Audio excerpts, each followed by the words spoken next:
아버지가 차를 사셨다. 56년생. 올해 67세 아버지는 이 차를 인생의 마지막 차라고 생각하시면서 제네시스 GV70을 선택하셨다.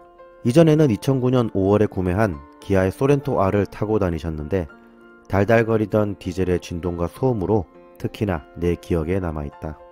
아버지는 이 소렌토를 타고 다니시며 크루즈 컨트롤이 고장나도 수리비가 아까워서 몇 번을 망설이다 결국 교환 수리를 하셨고, 가끔씩 작동이 되지 않는 후방 카메라도 그러려니 하면서 타고 다니셨다고 한다. 그렇게 정들었던 소렌토를 보내면서 29만 킬로미터 동안 단 한 번도 변속기 오일을 교체하지 않으셨단 걸 알게 되었다. 그럼에도 불구하고 용케도 큰 고장 없이 타오셨구나 싶으면서도 이제는 내가 아버지 차에 더 신경을 써야겠다는 생각이 들었다. 아버지가 제네시스를 구매하시면서 다행이라고 생각했던 점은 현대차 그룹의 럭셔리 차량인 만큼 차체 안전성도 우수하지만 각종 안전주행을 돕는 기능들이 있다는 점에서 안심이 되었다. 사람들이 쉽게 착각하는 것이 운전 경력이 길다고 해서 운전을 잘한다고만 생각한다는 것이다. 하지만 운전 경력이 길다는 것은 곧 나이가 많다는 것을 의미하고, 나이가 많다는 것은 신체의 기능들이 쇠퇴해 간다는 것을 의미한다. 시력, 청력, 반응신경 등 인간도 기계와 마찬가지로 시간이 지나면서 조금씩 그 성능이 떨어질 수밖에 없다. 결론적으로 나이가 들어가는 만큼 도로 위의 각종 안전사고에 더욱 노출되거나 혹은 안전사고를 유발할 수 있는 요인이 될 수도 있다. 그런 관점에서 볼 때 나이가 많을수록 사고를 사전에 예방하거나 사고 후에도 2차 사고를 방지하는 각종 안전장치들이 많이 탑재된 최신 차량들을 구매해야 한다고 본다. 본론으로 넘어가서 아버지께서 구매한 5,040만원의 제네시스 GV70 깡통 모델에 대해 느낀 것들을 영상으로 요약해보고자 한다. 차량의 디자인은 제네시스 디자이너가 언급했던 역동적인 우아함이 그대로 느껴졌다. 어떤 각도에서도 불호의 디자인은 보이지 않았고 전면에서는 강인하면서도 부드러운 인상을 동시에 품고 있었다. 특히 범퍼 아래의 가운데 V자형 디자인은 단순한 포인트가 아니라 크레스트 그릴의 디자인에서 착안했다고 하는 디자이너가 말하는 배경을 한 번 더 느껴지게 했다. 아버지께서 무옵션, 흔히 말하는 깡통 옵션을 구매한 이유는 명확했다. 깡통이라도 있을 것은 다 있기 때문이다. 구매 이후에 느낀 것은 정숙하고 잘 나가고 잘 서고 부족함 없는 출력, 리터당 10km 내외에 크게 불만 없는 연비까지 구매 이후에 더 만족스러운 차량이라고 하셨다.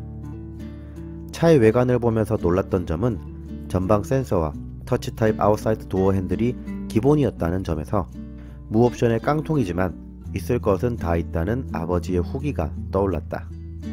18인치의 휠은 높은 편평비 때문에 둔하게 느껴져 GV70 디자인 특유의 스포티함과는 어울리지 않았지만 딱딱한 승차감보다는 부드러운 승차감과 연비를 우선시하는 아버지를 생각한다면 휠에 있어서는 추가 옵션을 선택하지 않은 것이 잘한 결정이라고 본다. 차 안으로 들어가 보면 버튼을 최소화하여 복잡하지 않으면서도 적절한 여백의 미까지 갖춘 디자인에 감탄하게 된다. 소렌토와 아반떼를 번갈아 타는 나에게 있어서 이것이 대중차와 고급차의 차이구나 라는 말이 나오게 한 것은 바로 디자인이었다. 다만 깡통 모델의 경우 대시보드 상단에 가죽이 아닌 플라스틱 사출물 특유의 엠보 패턴은 대중차의 느낌이 나기도 했다.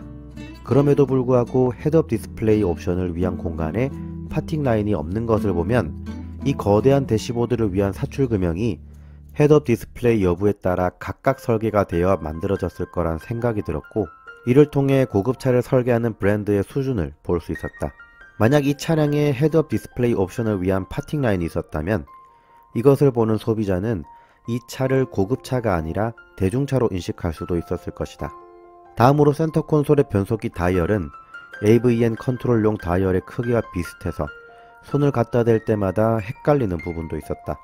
차를 타고 문을 닫으면 시트가 앞쪽으로 이동하는 워크인 기능, 이건 단지 운전석뿐만 아니라 조수석도 기본으로 적용되어 있었다.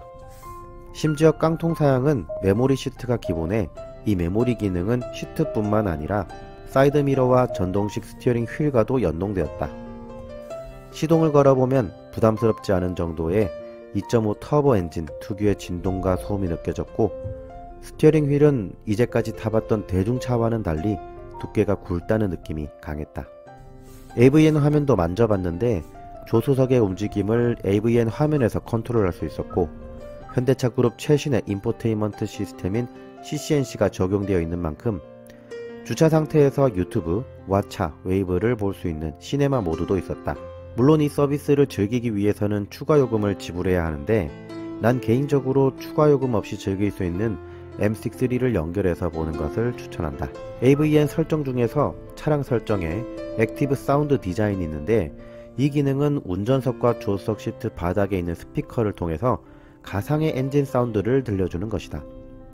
아버지는 굳이 이런 기능이 필요하지 않기에 끄기로 설정을 변경해 드렸는데, GV70의 스포츠 옵션을 선택하지 않은 사람들 중 과연 얼마나 많은 사람들이 이 기능이 필요할까라는 생각이 들었다. 그런 고객들은 내 차에서 엔진 소리가 나는 것보다 더 조용한 것을 추구하지 않을까? AVN 설정을 마지막으로 GV70 실내를 둘러보며 아직도 제거되지 않은 보호 필름을 하나둘 벗겨냈다. 차를 인수한 지 한 달 반이 지났음에도 불구하고 여전히 제네시스 프리빌리지 서비스와 기프트를 신청하지 않아 아들을 기다렸던, 그리고 또 여전히 군데군데 벗겨내지 않은 보호 필름을 보면서 아버지 인생의 마지막 차가 될 이 제네시스 GV70은 남겨진 보호 필름처럼 아버지가 확인하지 못한 부분은 없는지 마치 내 차처럼 관리를 해드려야겠다는 생각이 들었다.